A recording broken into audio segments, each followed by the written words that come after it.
Hello everyone. आज का जो हमारा टॉपिक है वो है क्लास 11 के चैप्टर 2 से वायरस लाइकन्स वायरॉइड्स एंड इसमें होगा economical importance of bacteria and fungi. तो चलिए डिस्कस करते हैं। सबसे पहले जानते हैं कि वायरसेस क्या होते हैं। देखिए, वायरसेस माइक्रोस्कोपिक और असेल्युलर पार्टिकल्स होते हैं। इनमें सेल्युलर स्ट्रक्चर नहीं होता। ये सिर्फ तब रिप्रोड्यूस करते हैं जब किसी होस्ट सेल के अंदर एंटर करते हैं, यानी कि जब ये किसी भी ऑर्गेनिज्म की बॉडी के अंदर एंटर करेंगे, इनको तभी हम लिविंग में कंसिडर करेंगे। इसलिए इन्हें लिविंग और नॉन लिविंग के बीच का लिंक माना जाता है आपके वायरसेस को। इसका हमारे पास एग्जाम्पल है, जैसे कोरोना वायरस, आप सभी को पता होगा, HIV virus, tobacco mosaic virus, जिसको हम TMV भी कहते हैं। Now why are viruses living? अभी जैसे मैंने आपको पहले भी बताया, बट स्टिल अब हम बात करेंगे कि वायरसेस को हम लिविंग क्यों बोलते हैं। वायरसेस कुछ लिविंग कैरेक्टरिस्टिक्स शो करते हैं। इनमें जेनेटिक मटेरियल होता है जिसको बोलते हैं DNA या RNA। ठीक है, इनमें से कोई सा इनके अंदर जेनेटिक मटेरियल होगा, और ये जो इनका होस्ट सेल के अंदर है ये रिप्रोड्यूस करते हैं। और क्या है, ये म्यूटेट भी कर सकते हैं, इसीलिए इनमें कुछ लाइफ लाइक प्रॉपर्टीज़ होती है। जैसे कि हम लोगों ने पहले देखा था कि जो नॉन लिविंग और लिविंग ऑर्गेनिजम्स में डिफरेंसेस थे, ठीक है, वो क्या है, रिप्रोड्यूस कर सकते थे, उनके अंदर जेनेटिक मटेरियल्स होते थे, तो वो म्यूटेशन भी उनके अंदर होती है। तो सिमिलरली वायरसेस में कुछ लिविंग काइंड ऑफ हम बोल सकते हैं कि इनके कैरेक्टरिस्टिक्स इसमें है। इसी वजह से इनको हम लिविंग और नॉन लिविंग दोनों में कंसिडर करते हैं। अब है, why are viruses non living? अब हम इनको नॉन लिविंग क्यों बोलते हैं? वायरसेस कुछ लिविंग जो कैरेक्टरिस्टिक्स शो करते हैं, सिमिलरली ये क्या है, कुछ नॉन लिविंग कैरेक्टरिस्टिक्स भी शो करते हैं। देखिए, इनका अपना सेल्यूलर स्ट्रक्चर नहीं होता है, पहला पॉइंट, जिस वजह से इनको नॉन लिविंग कहा जाता है। ये अपना मेटाबॉलिज्म खुद परफॉर्म नहीं कर सकते हैं। जैसा कि आपको मैंने बताया था कि जो आपके लिविंग ऑर्गेनिज्म है, उनका मेनली क्या होता है, उनका जो वो मेटाबॉलिज्म होता है उनके अंदर। तो क्या है, वायरसेस में खुद का मेटाबॉलिज्म नहीं होता है जब तक ये किसी और के अंदर एंटर नहीं करते तब तक। ठीक है, जो होस्ट के बाहर वायरसेस है वो क्या है, इनएक्टिव फॉर्म में होते हैं, और ये क्रिस्टलाइज्ड भी हो सकते हैं। इसीलिए वायरसेस को लिविंग और नॉन लिविंग के बीच का कनेक्शन माना जाता है। ठीक है, लाइकन्स पे आ जाते हैं। What are lichens? देखिए, लाइकन्स एक सिम्बायोटिक एसोसिएशन होते हैं एल्गी और फंगाई के बीच में। मतलब एल्गी और फंगाई है, इन दोनों के बीच में एक ये जो एक साथ रहते हैं, इसको हम बोलते हैं सिम्बायोटिक एसोसिएशन। एल्गल पार्ट क्या करता है, फूड प्रिपेयर करता है फोटोसिंथेसिस के थ्रू, और फंगल पार्ट प्रोटेक्शन और शेल्टर प्रोवाइड करता है। ये म्यूचुअल बेनिफिट का एक एग्जाम्पल है। ठीक है, सिम्बायोटिक एसोसिएशन में क्या है, इसमें म्यूचुअली बेनिफिट होता है, इसमें दोनों में से किसी को भी नुकसान नहीं होता है।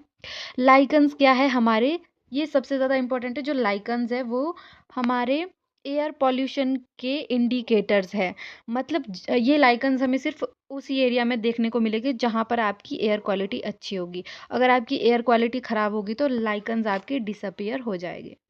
मतलब कि लाइकन्स ख़त्म हो जाएंगे उस एरिया से जहाँ पर आपका पॉल्यूशन ज़्यादा बढ़ेगा। ठीक है, वायरॉइड्स पर आ जाते हैं। What are viroids?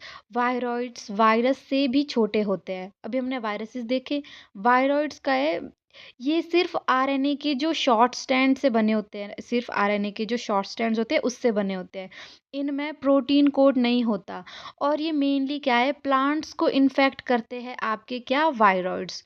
ठीक है, इसका एग्जांपल आप देखते हैं, पोटैटो स्पिंडल ट्यूबर डिजीज होती है, जो वो वायरॉइड्स की वजह से होती है। नाउ यूज़फुल इफ़ेक्ट्स या इकोनॉमिकल इम्पोर्टेंस ऑफ बैक्टीरिया। जो बैक्टीरियाज है उनकी इकोनॉमिकल इम्पोर्टेंस क्या होती है? बैक्टीरिया का इकोनॉमिक इम्पोर्टेंस पॉजिटिव भी होता है और नेगेटिव भी होता है। जैसे इसका पॉजिटिव इफेक्ट में हम डिस्कशन कर लेते हैं। ये जो कर्ड है, चीज़ है, आपका जो दही बनता है, ठीक है, उसको बनाने में क्या यूज़ होता है, आपका बैक्टीरिया यूज़ होता है। ठीक है, कौन सा बैक्टीरिया, लैक्टोबैसिलस। अब क्या है, सीवेज ट्रीटमेंट हो गया आपका, सीवेज पानी की ट्रीटमेंट के लिए आपके बैक्टीरियाज यूज़ होते हैं, एंटीबायोटिक प्रोडक्शन में बैक्टीरियाज यूज़ होते हैं, और आपके नाइट्रोजन जो रूट्स में नाइट्रोजन फिक्सेशन होती है उसमें भी बैक्टीरियाज यूज़ होते हैं। नाउ इसके हार्मफुल इफ़ेक्ट्स देख लेते हैं। ह्यूमंस में जो बीमारियां होती है, कौन कॉज करते हैं? बैक्टीरिया, जैसे कि कॉलेरा हो गया, टीबी हो गया, ट्यूबरकुलोसिस बोलते हैं जिसको, ठीक है।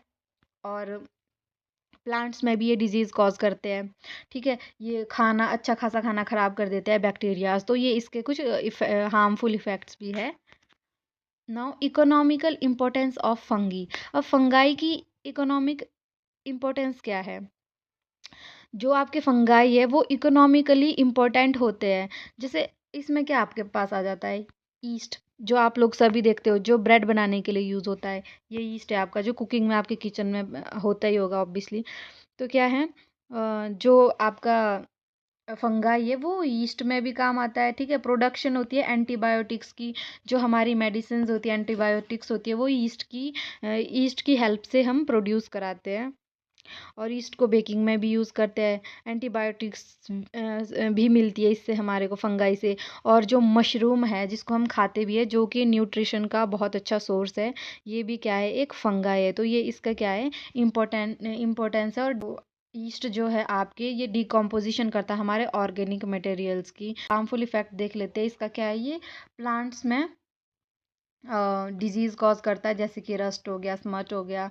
और ये ह्यूमन में क्या डिजीज़ करता है? रिंगवॉर्म। आप लोगों ने देखा होगा कि जो ऐसा दाग सा हो जाता है हमारे हाथों में, वो क्या मतलब कि फंगस की वजह से भी होता है, जिसको हम रिंगवॉर्म बोलते हैं। फूड स्पॉइलेज तो इसका मेन है कि खाना भी खराब हो जाता है। आपने देखा होगा ब्रेड वगैरह में कैसे फंगस लग जाती है आपकी फंगाई की वजह से। तो ओवरऑल देखा जाए, जो वायरसेस है वो लिविंग और नॉन लिविंग दोनों कैरेक्टरिस्टिक शो करते हैं। लाइकन्स हमारे क्या होते हैं? एल्गी और फंगाई का सिम्बायोटिक एसोसिएशन होते हैं। जो वायरॉइड्स है वो सिर्फ आरएनए से बने इन्फेक्शियस पार्टिकल्स है, और कुछ नहीं है। और बैक्टीरिया और फंगाई दोनों यूजफुल भी है और हार्मफुल भी है। तो आई होप आप लोगों को पसंद आई हो वीडियो। बाय।